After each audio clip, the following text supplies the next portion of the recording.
Olá, muito boa noite, boa tarde, sejam todos muito bem-vindos ao programa Troca de Ideias com o professor Mário Beni.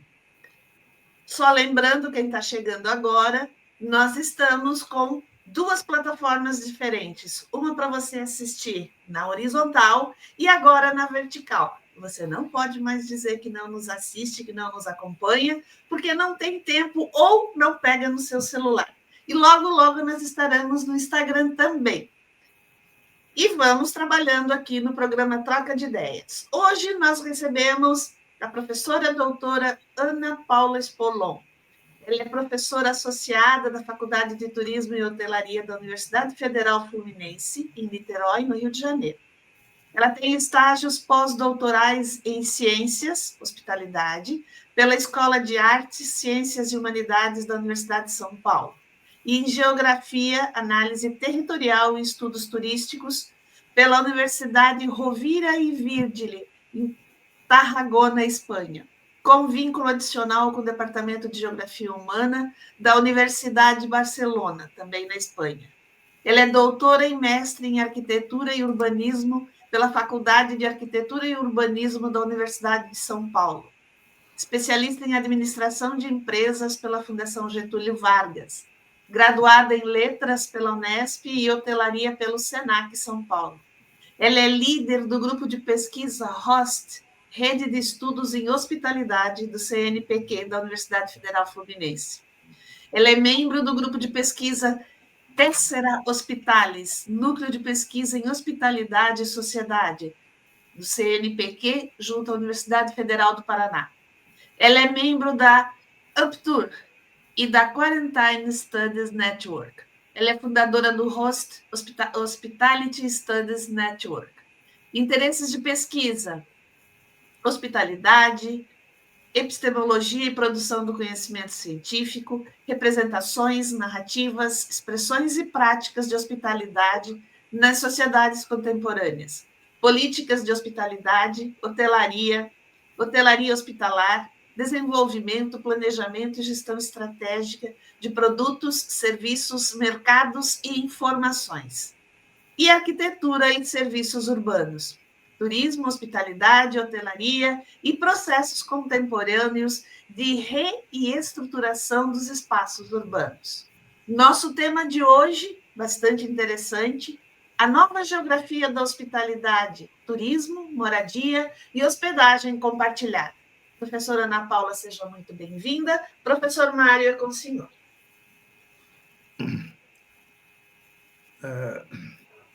É com muito prazer que recebemos hoje a querida Ana Paula Espolon para discutir um assunto muito importante, a questão da nova geografia da hospitalidade, moradia, hospedagem compartilhada. Portanto, sejam todos muito bem-vindos a este espaço de convergência, de ideação e compartilhamento. A emergência das plataformas digitais de hospedagem, sobretudo a partir da expansão do Airbnb e de plataformas semelhantes, gerou uma realocação espacial e econômica das práticas de hospitalidade e hospedagem, alterando relações tradicionais entre turismo, habitação e uso do solo urbano. Esse fenômeno configura uma nova geografia da hospitalidade, na qual a moradia privada torna-se, em larga escala, recurso turístico, com impactos que variam segundo escalas territoriais, regimes de regulação e dinâmicas de mercado locais. Primeiro, do ponto de vista funcional, as plataformas transformam a natureza do fornecimento de alojamento. Unidades residenciais passaram a competir diretamente com estabelecimentos hoteleiros, alternando preços relativos e padrões de ocupação. Estudos empíricos apontam que o aumento de anúncios e plataformas de compartilhamento está correlacionado com queda de receita em segmentos do setor hoteleiro, sobretudo em hotéis de menor porte e aqueles voltados para o lazer, sinalizando aí uma substituição parcial da oferta formal por alternativas peer-to-peer. Em termos urbanos e habitacionais, a conversão de moradias para locação de curta duração pode gerar um novo rent gap, lacuna de renda em bairros valorizados. Proprietários e investidores tornaram-se incentivados a destinar unidades ao turismo de curta duração, reduzindo aí a oferta de estoque residencial para locação convencional e pressionando preços e gentrificação.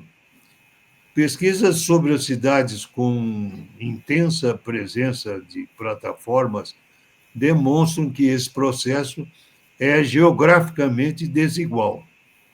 Concentra-se em bairros centrais, alguns turísticos ou com forte atratividade cultural, e pode acelerar os deslocamentos sociais e transformações de tecido comercial local. A nova geografia da hospitalidade também reconfigura práticas sociais e experiências de moradia. A convivência entre moradores permanentes e hóspedes temporários altera usos do espaço público e privado, padrões de consumo e dinâmica comunitária, ruído, limpeza, segurança ao mesmo tempo. Para muitos visitantes, e hospedagem compartilhada oferece experiências percebidas como mais autênticas e integradas à vida local, o que intensifica a demanda por esse tipo de acomodação em destinos urbanos e em áreas de patrimônio. Assim, coexistem benefícios, renda adicional para proprietários, oferta diversificada de acomodações e experiências locais.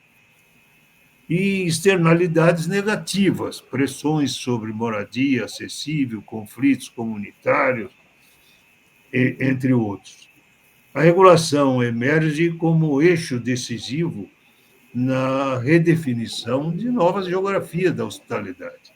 Diferentes municípios e países implementam regras que abordam o cadastro de anúncios, limites à quantidade de dias de locação, exigências de licenças, tributação e fiscalização.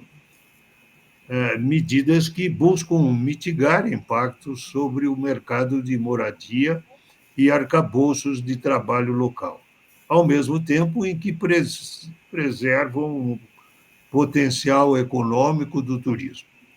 Relatórios internacionais e benchmarks identificam a necessidade de políticas calibradas que considerem especialidades locais, perfil de mercado habitacional, sazonalidade turística, capacidade de fiscalização.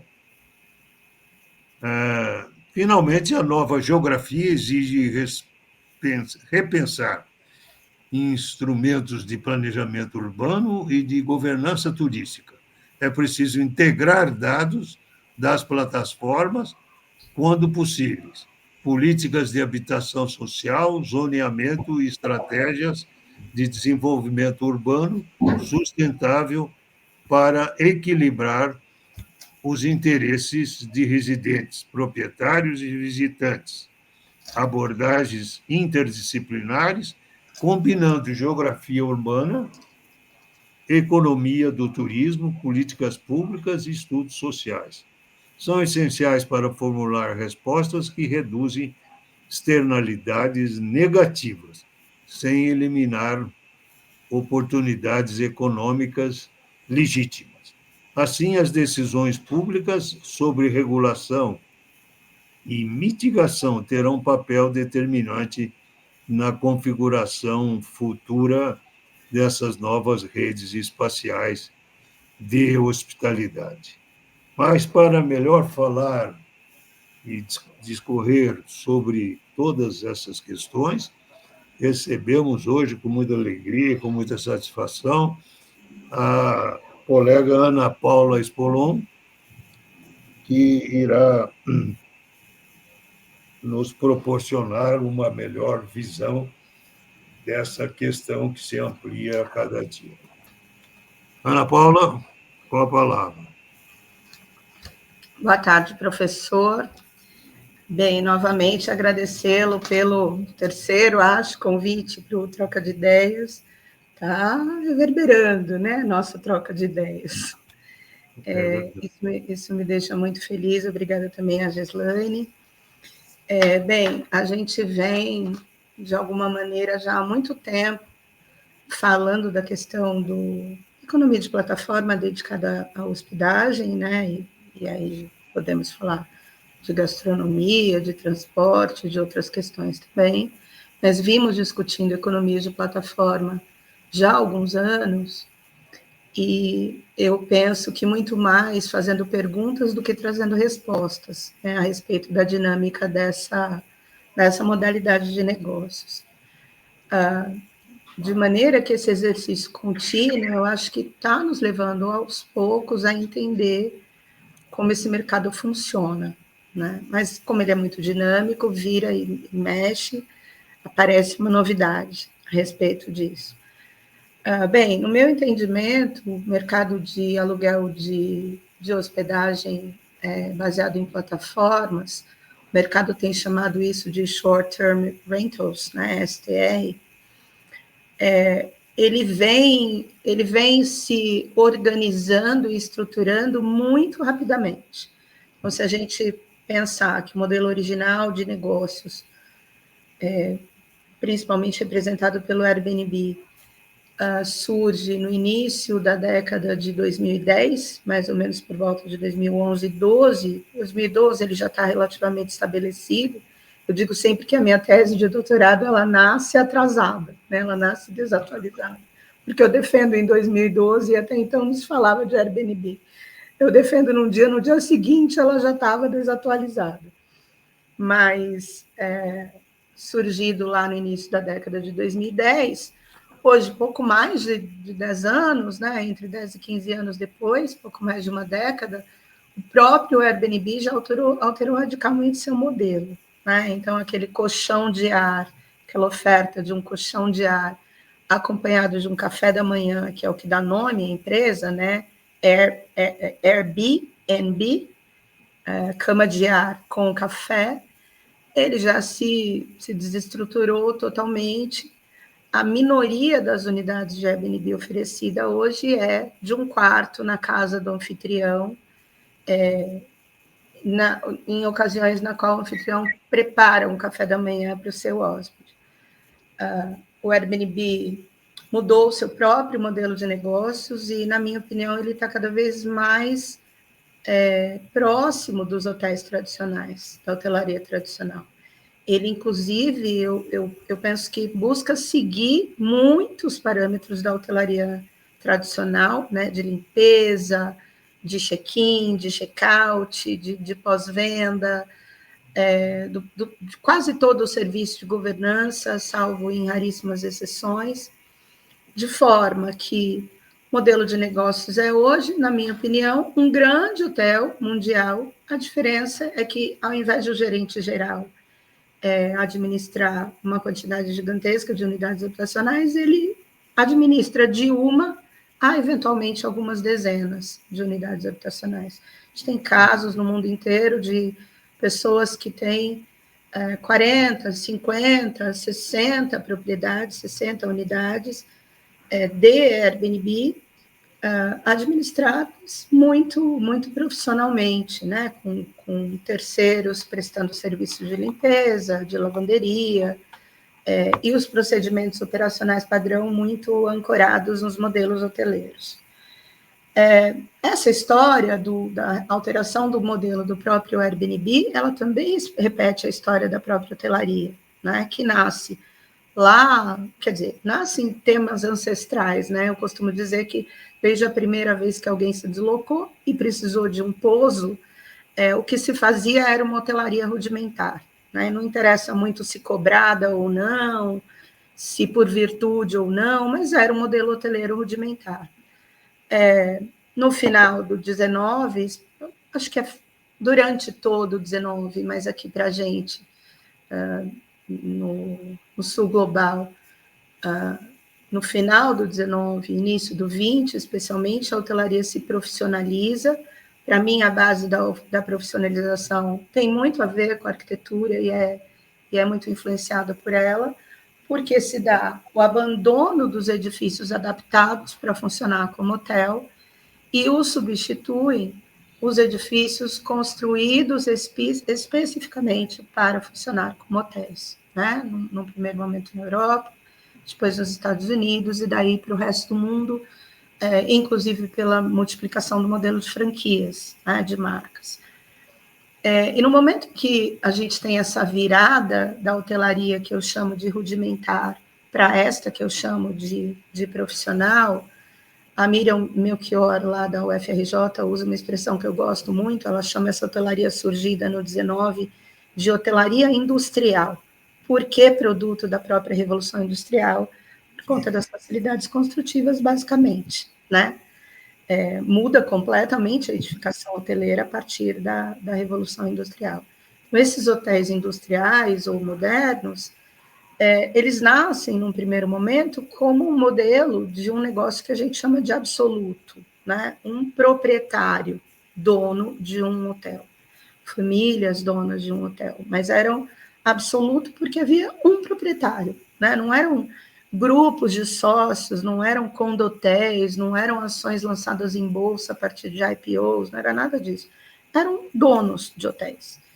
Era um negócio familiar, né? Mesmo que a gente fale, não, mas havia as cadeias hoteleiras. Sim, mas o Hilton era um negócio familiar, né? Era uma propriedade do Conde Hilton. Depois ele altera o seu modelo.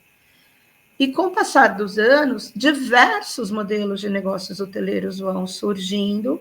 O meu argumento, ou o meu entendimento pela economia, é que a atividade hoteleira é uma atividade muito versátil, né? Muito versátil mesmo, e ela vai se adaptando ao sabor do vento, né? Aquela famosa frase do Marx que eu sempre cito: capital não tem pátria, vai onde busca boas colocações, onde encontra boas colocações.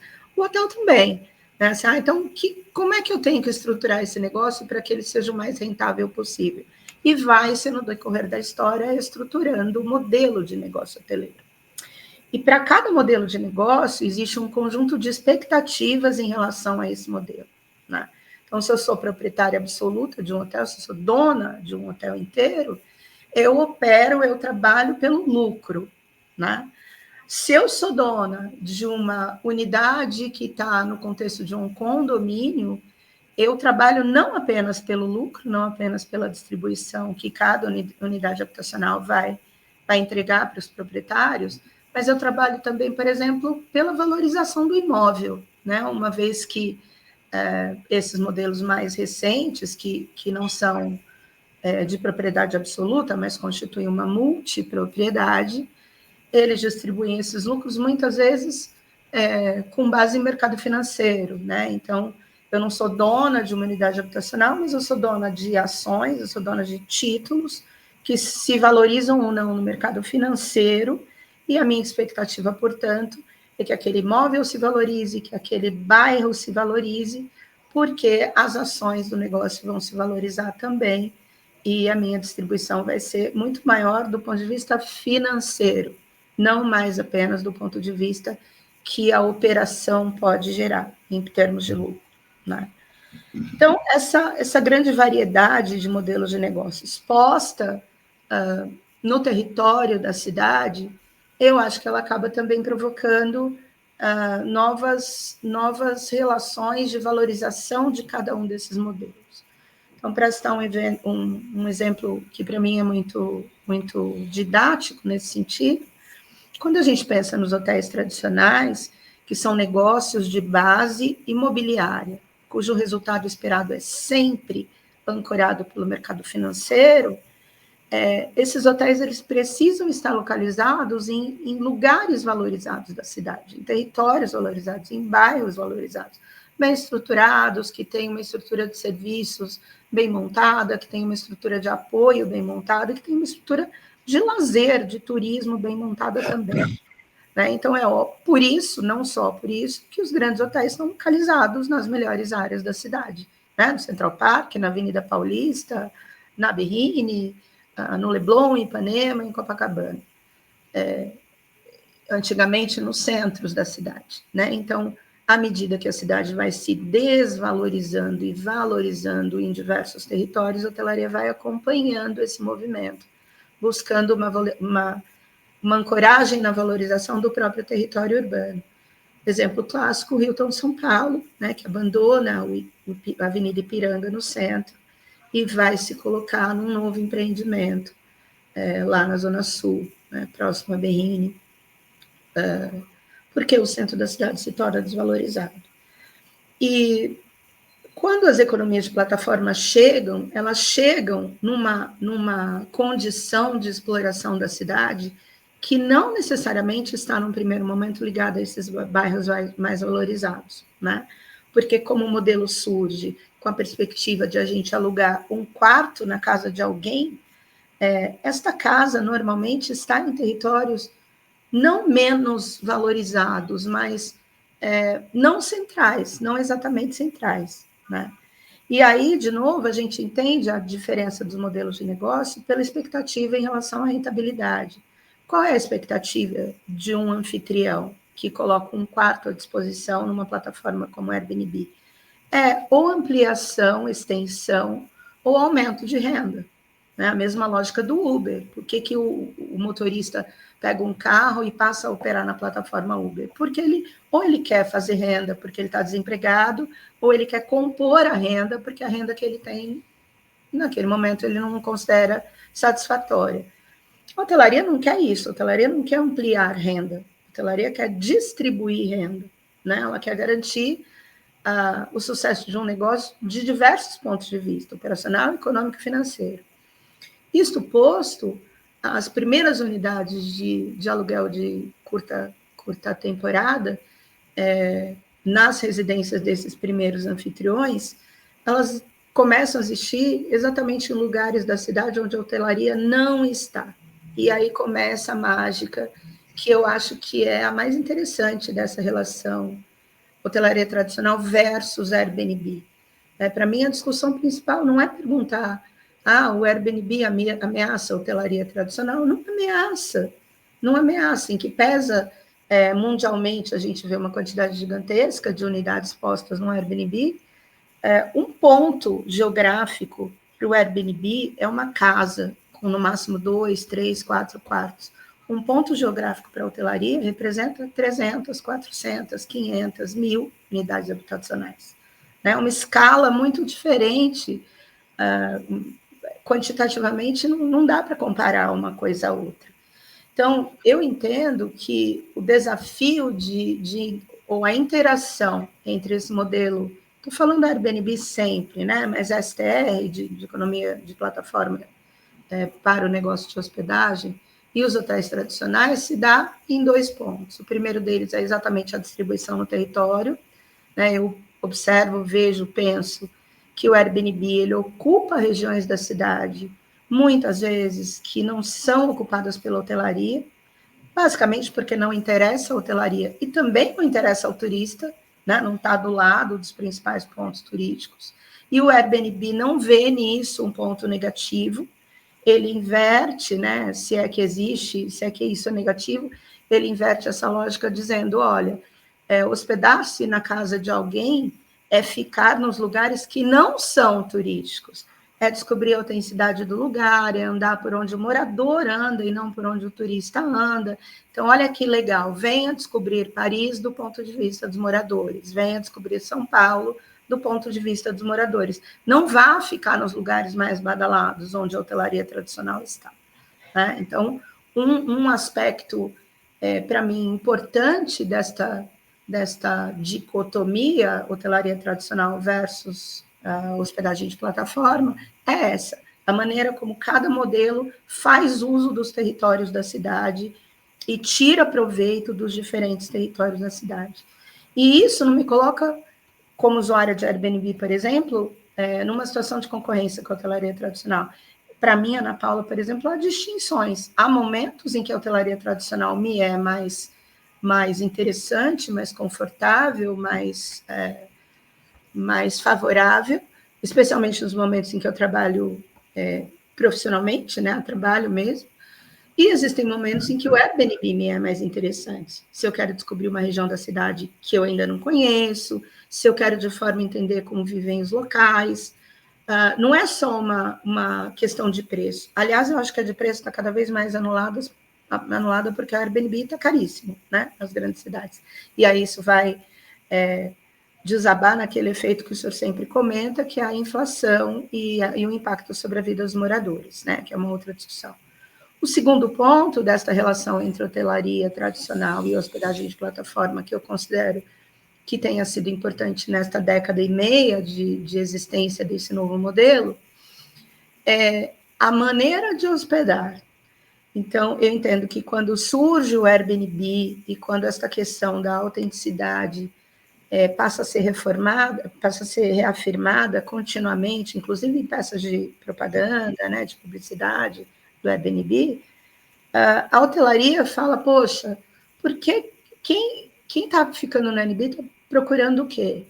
E entende muito rapidamente que uma dessas coisas procuradas pelos usuários do Airbnb é exatamente a autenticidade, é exatamente poder ter uma hospedagem um pouco mais informal, um pouco mais simpática, né?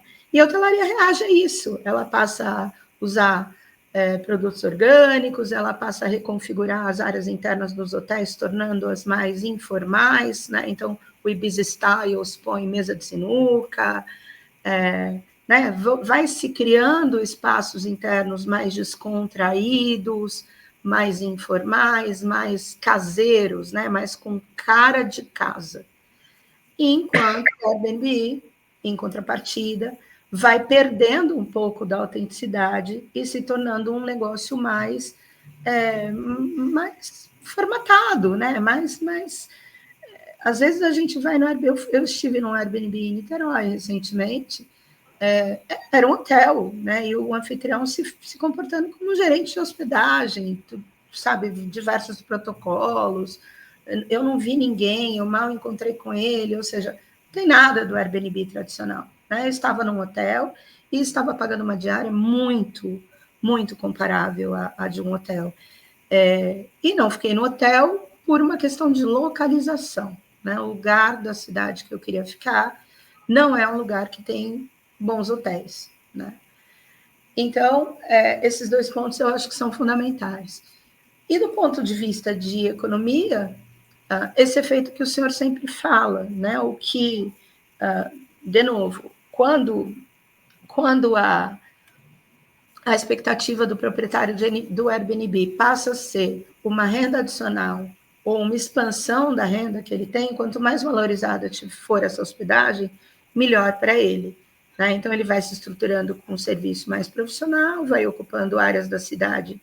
Aqui perto da minha casa, eu moro em Higienópolis, aqui perto da minha casa eu vi hoje um prédio de 7 andares que está todinho sendo reformado, né? Está todo bonitinho, um prédio velho, horroroso, mas alguém aparentemente comprou o prédio inteiro, está reformando o prédio inteiro e estava entrando uma pessoa e eu perguntei, você é o proprietário daqui? Sim, sou eu. Você está reformando? Sim, estou. E eu chutei, e você vai fazer Airbnb? Ele falou, vou. Quantas unidades são? 18. Ou seja, é um pequeno hotel, né, de 18 quartos, numa região supervalorizada da cidade. E aí vem a questão de uma inflação diretamente sentida, né, como o senhor falou.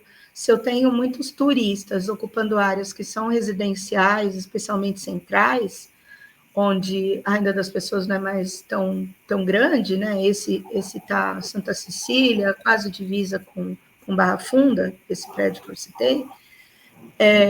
A expectativa gerada pelo anfitrião, que é multiplicação de renda, tem uma influência direta sobre a inflação.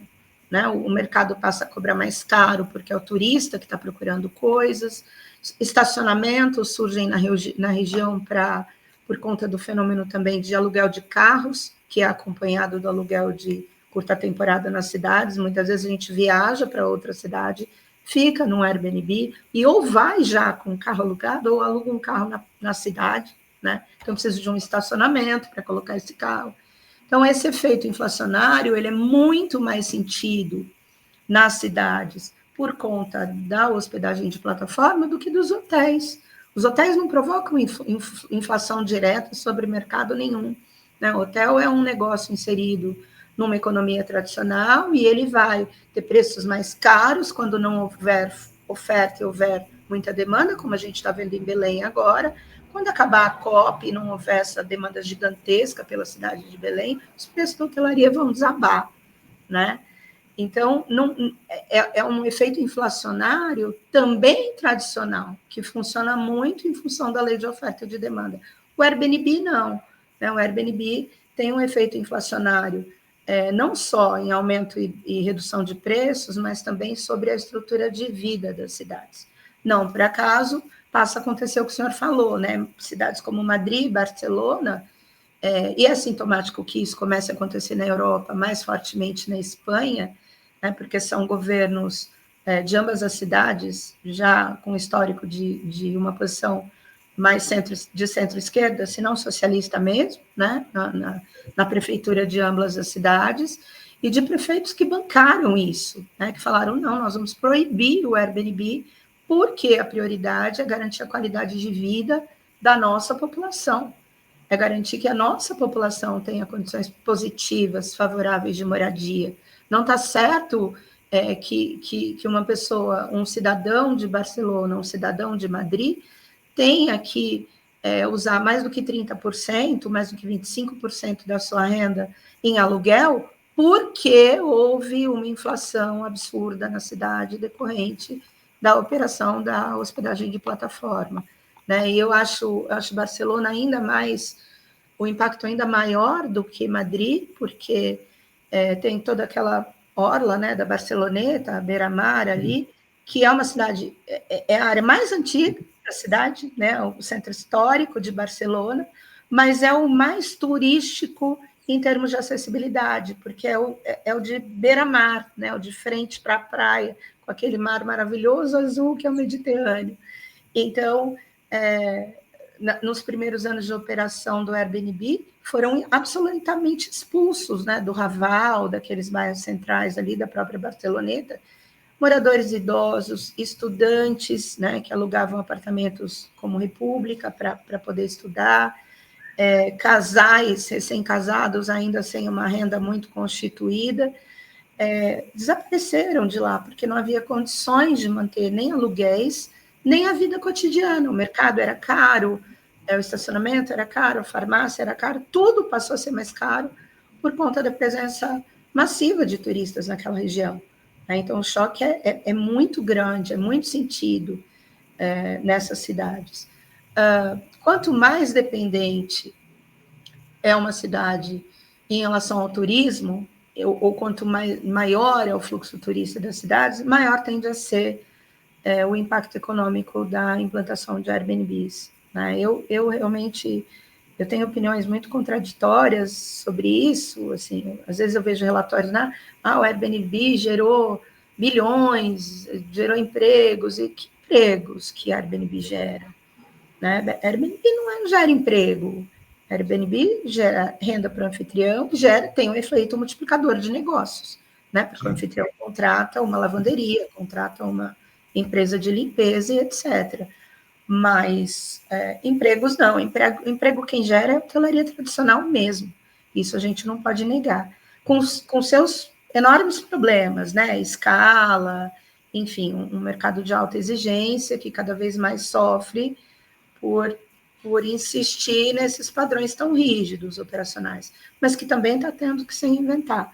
Né? Já tem diversos hotéis testando escalas 5x1, 5x2, ou até já tendo essa escada implantada, é o caso do Tangará, por exemplo, aqui em São Paulo, mas quem gera emprego é a hotelaria nacional, quem gera emprego é a operação tradicional, não é a economia de plataforma. A economia de plataforma gera resultados para a holding em função do valor da marca, né? Airbnb, Uber, iFood, são marcas que se valorizam. Nós estamos falando de valorização de marca. Nós não estamos falando em geração de emprego, em geração de trabalho decente, em multiplicação de renda para uma cadeia de fornecedores que sejam muito grandes. Isso quem faz são os negócios tradicionais. E a gente está percebendo isso em todos os lugares, né, professor? O que foi, por exemplo, o mercado da música com o surgimento dos streamings, do nosso ponto de vista como usuários, é sensacional ter uma empresa como Spotify, como Netflix, né? Poder ver 40 filmes em casa pelo preço de 2 cinemas, mas a indústria do audiovisual tradicional é que ganha Oscar. Essa semana saiu uma matéria no UOL dizendo que no Brasil a indústria do audiovisual emprega mais que a indústria automobilística. Sim, porque as pessoas, inclusive, pararam de comprar carros, né? Elas estão, inclusive, usando Uber. Então de novo, né?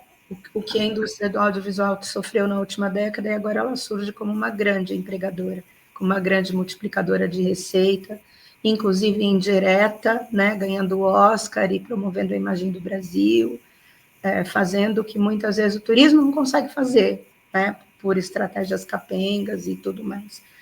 Então, eu acho que a dinâmica do aluguel de curta temporada, por intermédio das economias de plataforma, ela é constantemente renovada. Ainda não vimos o fim dessa história, acho que não veremos de novo, porque nós estamos falando de 2 modelos, a hotelaria tradicional e a economia de plataforma, de negócios versáteis, né, que diante de desafios vão modificar o modelo para se adaptar e ganhar mais, uma lógica capitalista que é o que a gente vê desde que o capitalismo foi criado, né?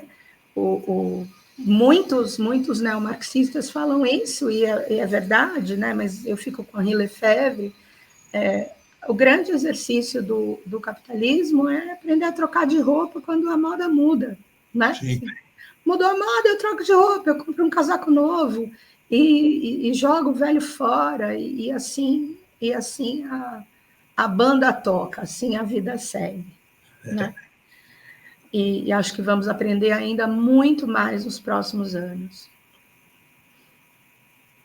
Ana, me diz uma coisa, em que medida o fenômeno da hospitalidade compartilhada, que você discorreu com muita propriedade, pode ser considerado uma forma de gentrificação digital? De territórios. É. Eu não tenho dúvida de que a gentrificação é um dos efeitos. Existem vários outros, né? Até pauperização, em certo sentido, porque as pessoas que prestam serviço, a gente está reclamando muito e com razão das relações de trabalho na hotelaria tradicional, né? E nesse momento a discussão em escala, mas eu acho que existem diversas outras questões que são difíceis, né? Não adianta mudar a escala para 5x2 e os turnos continuarem sendo sobrecarregados como são, por exemplo, né? Mas eu acho que pauperização é um dos efeitos das economias de plataforma, né? Eu não trabalho num restaurante tradicional e eu vou ser entregadora de iFood, e que garantias eu tenho, né? De benefícios, de registro em carteira, de saúde. Não estou nem falando de plano de saúde, estou falando de apoio em saúde, né? Porque muitas vezes num hotel não existe o plano de saúde, mas existe o socorro imediato, existe um protocolo para auxiliar um funcionário que se acidenta e levá-lo para um bom hospital e tudo mais, Que recursos tem um entregador de iFood? Que recursos tem um motorista de Uber? É ele por ele mesmo, né? É na sorte. Então, pauperização é o efeito. Gentrificação, sem dúvida, porque à medida que determinados imóveis vão sendo ocupados pelo Airbnb, e para serem ocupados por Airbnb, eles são reestruturados, né? Eles passam por esses movimentos todos que a hotelaria, a arquitetura sai chamar nos últimos anos de retrofit. Eu acho essa palavra horrorosa, né? Reforma-se, mas falar retrofit é mais chique, né? Então, também tem isso, né? O que o Marx chamava de transubstanciação de valor. Se eu chamo de reforma, é valor de uso. Se eu chamo de retrofit, o valor já vira simbólico, né? E ele é muito maior. E o prédio do lado não é reformado, aquilo ali acaba gerando conflitos, né, urbanos, conflitos de convivência urbana muito graves, né? Eu acho que tem sim um fenômeno de gentrificação, tem um fenômeno de turistificação às avessas, pela metade, né? Porque tem núcleos que são mais ocupados por Airbnb, por exemplo, um bairro famoso, Vila Madalena, né? O bairro é famoso, tem muito bar, tem muito restaurante, começa a surgir muitas unidades de Airbnb e congêneres. E aí, todo mundo que ali mora vê tudo ficar mais caro, né? Perde o acesso a tudo e perde acesso ao lugar também, professor. O quanto eu vejo o Santa Cecília, que é um bairro, e Barra Funda, que agora foi eleito, sei lá por que meio, o bairro mais cool do Brasil. Quer dizer, como assim a Barra Funda, o bairro mais cool? E o que é cool, né? Mais legal, descolado. Desculpa, é um bairro que, ok, está mudando, tem ganhado uma série de empreendimentos novos e badalados e caros e tudo mais, mas do lado tem uma unidade de uma sapataria que está ali há 40 anos, uma farmácia pequenininha, com aqueles balcões antigos, né, e um farmacêutico com uma experiência muito grande. Enfim, os bairros vão sendo meio que redesenhados, reconfigurados para atender turista, né? Prejudicando muito, muito a vida do morador. Eu costumo dizer sempre, professor, nas minhas conversas, nas aulas de hospitalidade, especialmente, que esses modelos todos, a hotelaria já fazia isso, mas a economia de plataforma faz num grau muito, muito mais elevado, mas o próprio trabalho de planejamento turístico e desenvolvimento e gestão de destinos, eu acho que faz isso há décadas. Um argumento meu, né? Se o senhor me perguntar quem disse isso, Ana Paula Espolon, que valor tem, não sabemos. Questionável, mas é o meu pensamento. A gente continua, depois de no Brasil, mais de 7 décadas estudando turismo, né? De uma maneira ou de outra, a gente continua pensando ou fazendo intervenções nas cidades em prol do desenvolvimento do turismo, sem nos preocupar com qual será o impacto disso sobre os moradores, sem conversar com os moradores, sem perguntar para os moradores se eles querem que o turismo se desenvolva naquela área. Porque veja, esses conflitos todos de Airbnb, eles surgem para apontar exatamente isso, porque é o morador que se levanta e fala, olha, o aluguel está caro, eu não estou mais conseguindo alugar apartamento, está tudo ficando muito caro aqui, porque essa cidade está privilegiando o turista e negligenciando o morador. Está construindo, planejando. Nós nos tornamos exímios profissionais, nós somos muito eficientes em planejar as cidades para quem pode pagar, mas a gente não tem dado conta das cidades para quem mora nela. Né? A Adela Cortina fala isso na introdução do livro dela, que o padre Júlio Lancelotti sempre destaca. Os usuários da cidade envolvem os moradores que conseguem viver com qualidade, ter o seu imóvel próprio e fazer o uso da cidade, o uso justo da cidade, mas existem também as duas outras pontas. A cidade também é usada para quem tem muito dinheiro para usufruir dela, os super ricos e os turistas, né, que podem pagar para se hospedar num hotel, para almoçar num restaurante, para visitar um atrativo turístico, etc. Só que na outra ponta tem uma população que não tem acesso a nada disso, né, que não tem acesso a nenhuma justiça social, nem no que diz respeito à moradia, nem à comida, nem ao lazer. Qual é o lazer para o filho do pobre? Né? Então, o exemplo do Minhocão, por exemplo, né, professor Maribene, um equipamento que se tornou turístico, de lazer da cidade, fechado da noite de sexta-feira à madrugada de segunda, que é muito usado por quem mora lá em volta, mas que também já é comercializado como um equipamento turístico e, de certa maneira, está também promovendo gentrificação. A gente passeia lá no final de semana, água de coco custa R$10, tem um jogo lá, né, para as pessoas jogarem e tal, mas é xadrez. Quem é que joga xadrez? Não, né? Assim, o pobre joga futebol, ele não joga xadrez. Assim, por que é um tabuleiro de xadrez? Por que são puffs coloridinhos, com carpete, almofada e uma música em inglês, né? Se é um equipamento popular, público, de acesso livre. Então, a gente tem essa mania também de nos apropriarmos como turistas das cidades, ou de prepararmos as nossas cidades para que os turistas possam se apropriar delas, sem se preocupar se o morador quer. E por acaso ou não, mas de uma maneira bastante sintomática, no que diz respeito à hospedagem de plataforma, moradores têm se revoltado. Moradores têm levantado a mão e dito: escuta, essa cidade é nossa. Né? O famoso turistas vão para casa, tourists go home, que se repete em muros de cidades mundo afora. É o morador que está mandando o turista embora, é o morador que está dizendo, no mínimo, assim, o senhor turista, o senhor perdeu a medida, o senhor acha que não há limites aqui, e há limites, né? Cabe ao morador decidir como ele quer que o turista faça uso da cidade. E olha só, décadas se passaram, né? Eu comento isso muito com os meus colegas que trabalham com planejamento de gestão de destinos. Muitas décadas se passaram com a gente trabalhando planejamento e organização do turismo, gestão de destinos turísticos, marketing turístico e etc., sem considerar a figura do anfitrião. Desculpa, sem considerar a figura do morador. Foi preciso surgir o fenômeno da hospedagem de plataforma, foi preciso haver esse impacto absurdo sobre os preços das cidades, preços de tudo, mas especialmente de aluguel, para a gente perceber que a voz do morador está apontando a falta de limites do turismo, né?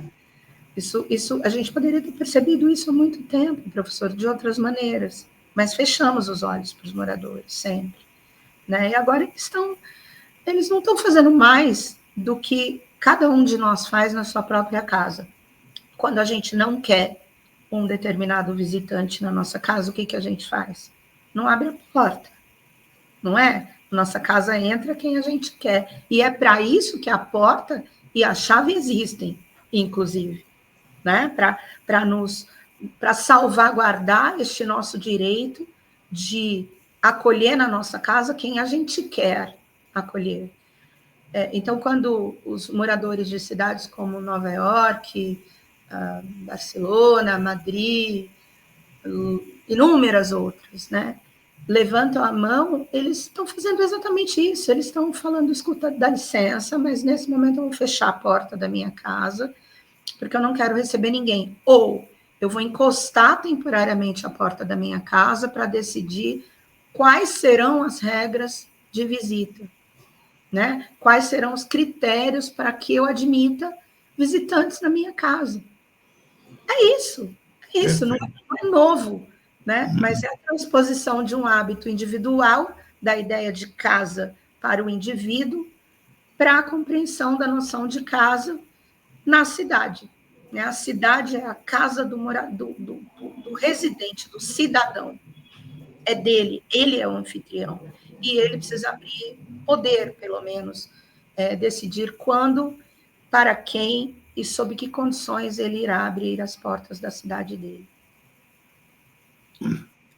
Ana Paula, que dimensões de hospitalidade tradicional, como ética, relacional, simbólica, são mantidas ou distorcidas nas plataformas digitais?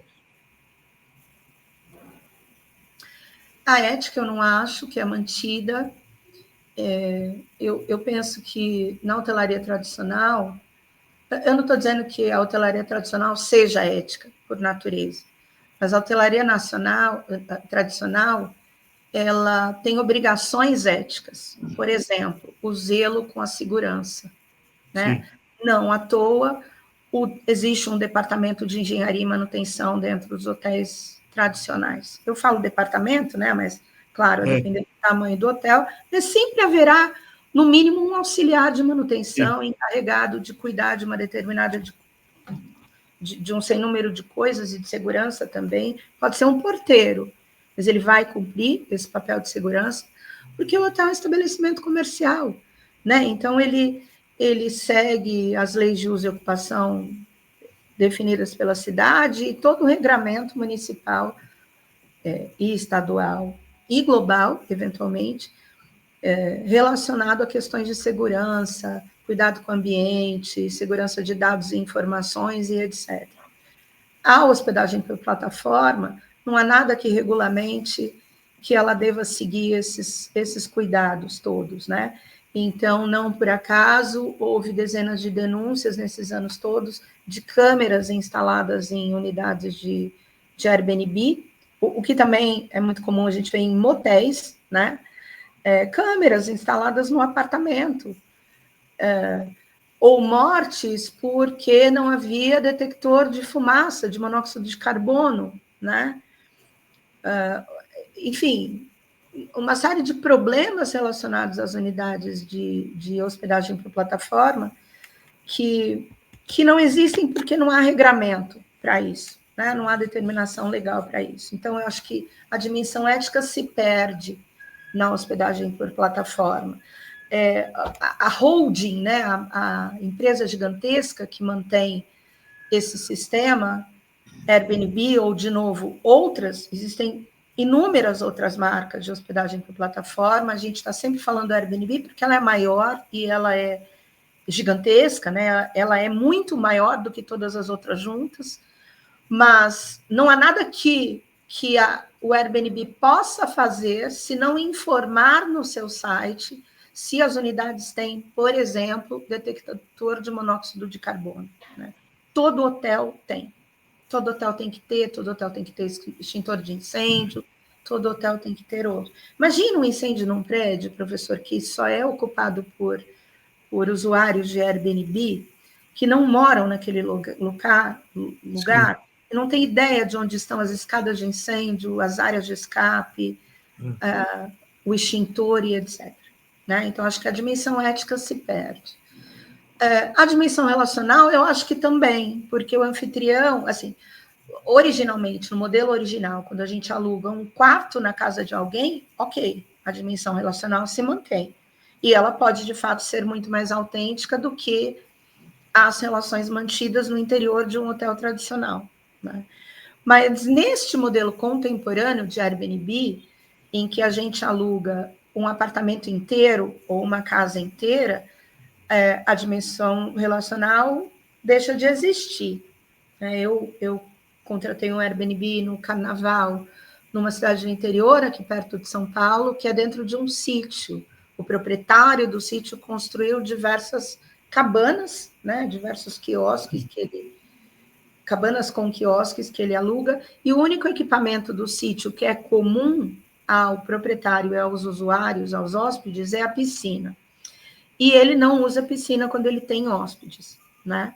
Mas eu sou hoteleira e todo canto que eu vou, eu converso com o proprietário, né? Ele estava lá, eu puxei papo, no fim, estávamos todos juntos na piscina fazendo um churrasco, né? Os hóspedes e os proprietários. E foi uma relação interessante, né? Se construiu uma relação de contato, que depois virou amizade, foi excelente. Mas isso é raro. Normalmente a gente vê o proprietário para pegar a chave e para devolver a chave no final. Nos hotéis, é claro que essas relações que acontecem entre hóspedes e funcionários no contexto da hotelaria, elas não são autênticas, né? Elas são artificiais, sem dúvida nenhuma. Mas também não há como negar que nos bons hotéis elas são simpáticas, né? Porque, como bem dizia Célia Dias, né, na dissertação de mestrado dela, ela reproduz a frase home away from home, né? É a minha casa fora de casa. E se o hotel tem bem definidas seus protocolos, suas referências de padronização de serviço, ele sabe investir nessas relações. Né? Então, por mais que elas não sejam autênticas, que elas sejam encenadas, né, como bem diz o Lashley, o Luiz Otávio, né, por mais que haja um rito por trás, uma troca monetária, inclusive, por trás, essencialmente monetária até, né, há relações acontecendo ali dentro. E há as relações sociais que se engendram naturalmente do ponto de vista do hotel. O hotel é, por natureza, um espaço relacional, né? E isso acontece efetivamente no lobby, nos bares, nos restaurantes, nas áreas de eventos, nas áreas de entretenimento e lazer. Vejo o papel do Copacabana Palace na construção da sociabilidade da Zona Sul carioca, né? E mais tarde do Rio de Janeiro como um todo, e hoje de Brasil. Né? Ele tem uma função social incrível. E do ponto de vista simbólico, eu acho que também o simbolismo é maior na hotelaria tradicional do que no Airbnb, porque a hotelaria tradicional ela está relacionada a uma série de valores culturais e artísticos que o Airbnb nunca vai conseguir copiar, entre aspas, se não em alguns aspectos. Na gastronomia, por exemplo, eu acho que, eventualmente, parcialmente, pode haver um valor simbólico facilmente construído. Este estabelecimento que eu falei no interior, por exemplo, um deles, o anfitrião deixou uma geleia de uva feita no sítio, né, por eles. Ok, eu criei aí uma dimensão da gastronomia local, cultural, que é reproduzida na experiência de hospedagem. Mas o hotel tradicional, ele tem inúmeras possibilidades de associação simbólica, artística e cultural, começar da própria arquitetura do prédio, da gastronomia que se desenvolve, né? Eu adoro o Royal Tulip em Brasília, que tem um chefe super premiado, mas que faz uma gastronomia tão caseira, tão com cara de vó, tão sensível, tão calorosa, sabe? E tão ligada à cultura do próprio Centro-Oeste, da própria cultura brasiliense. Então, tem pequi, tem uma série de coisas interessantes ali, em que pese ser um hotel de luxo absolutamente internacionalizado. Né? Eles conseguem manter isso. Então, eu acho que a dimensão simbólica que o hotel pode alcançar, cito de novo a Miriam Melchior, né? Ela tem um livro chamado Grand Tour, que ela fala dessa mudança, né, da hotelaria para esses prédios modernos, né, para essa arquitetura que começa neoclássica, né, com Copacabana copiando hotéis de Nice, no sul da França, o Negresco em especial, né, até hoje, se a gente for ver os hotéis mais modernos, né, o desenho do Rui Otaki no Unique, e no Renaissance, né, as marcas arquitetônicas, as marcas de arte, tem diversos hotéis que têm um acervo artístico, o Canopy by Hilton nos Jardins, o próprio Unique, que tem um acervo artístico sensacional, valoroso, e isso não é de hoje.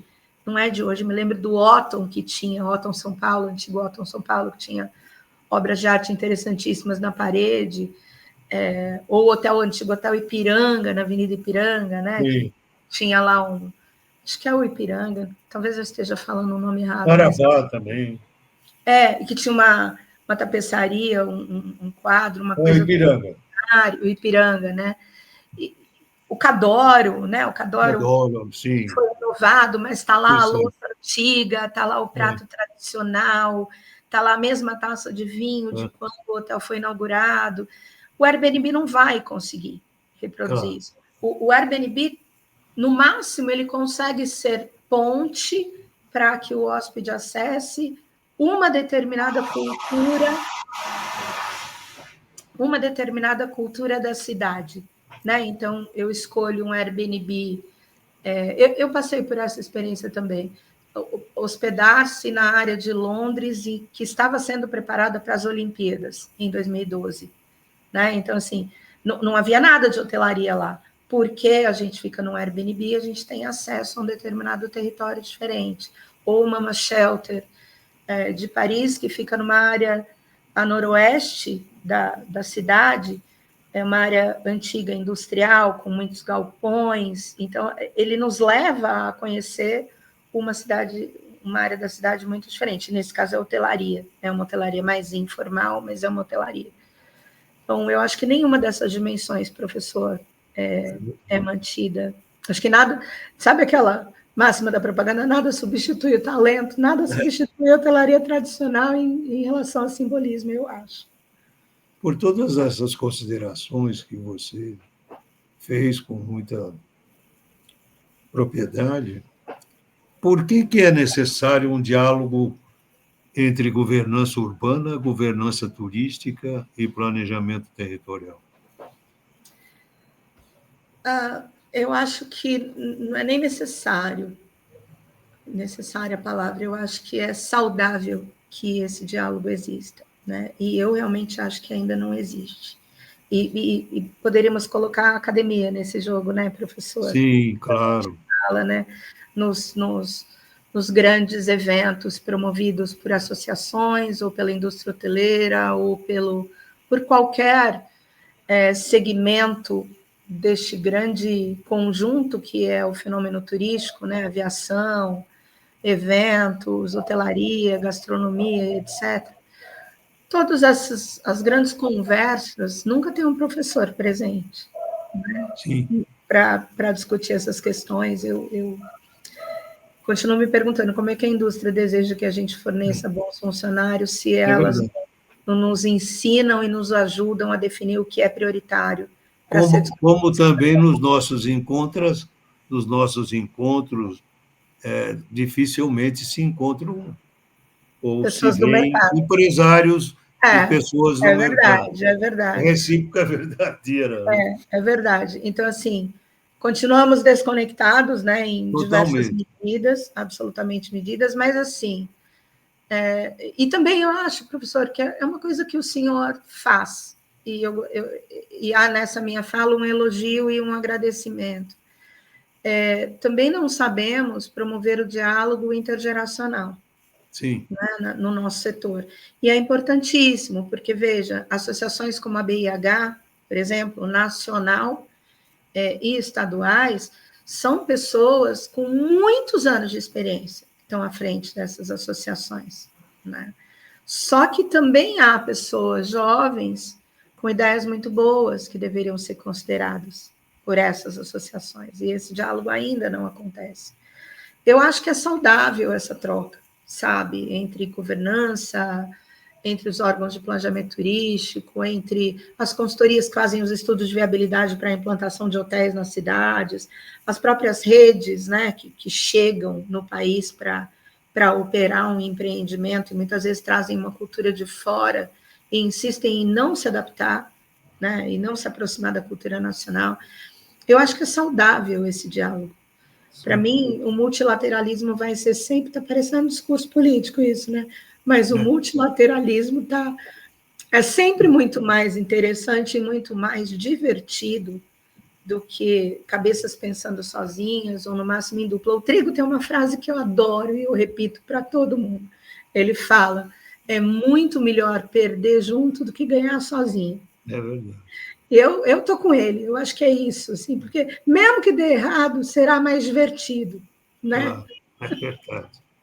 Até que ponto a hospitalidade, e a última pergunta que eu lhe faço, até que ponto a hospitalidade compartilhada pode ser integrada de maneira equilibrada a um planejamento turístico sustentável?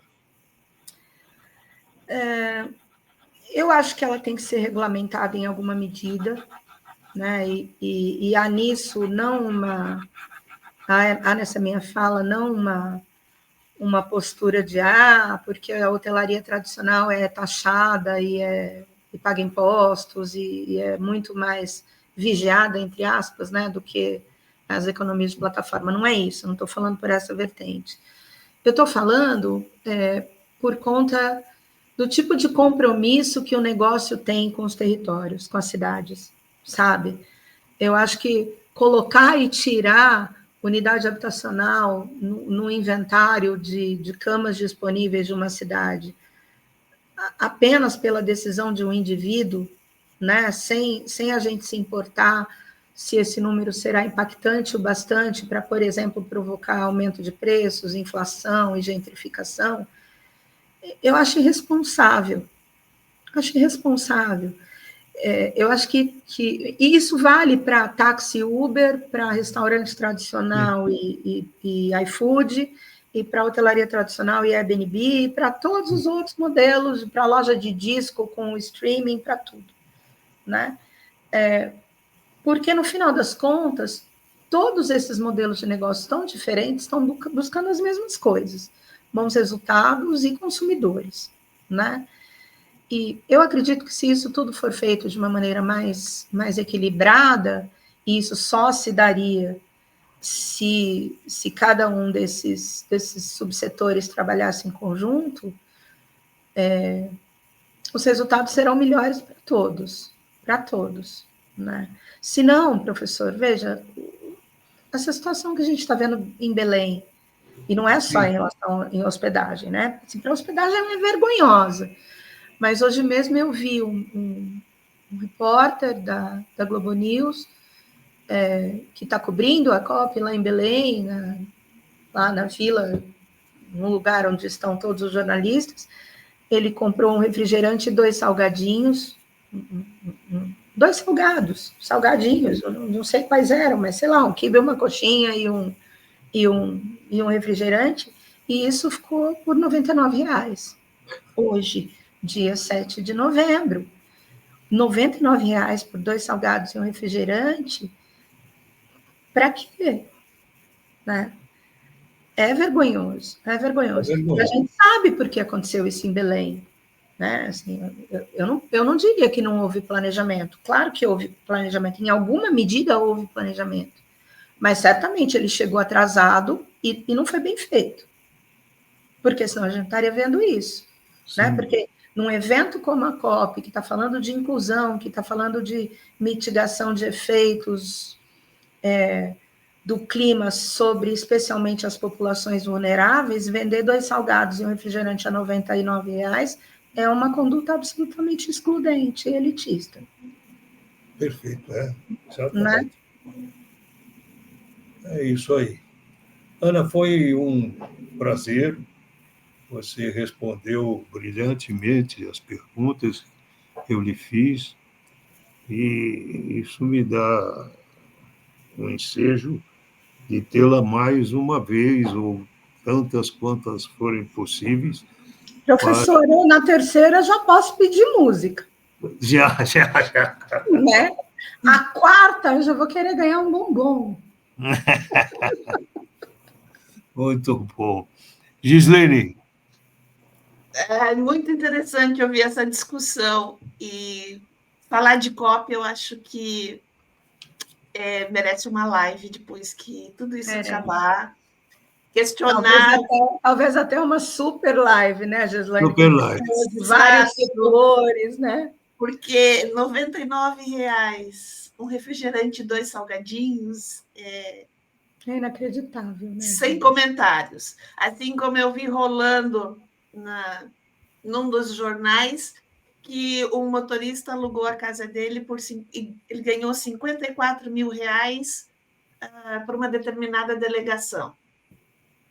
Louco, R$ 54 mil. 2 navios atracados para hospedar, porque, gente, é muita coisa a ser pensada. A COP Belém é um estudo de caso.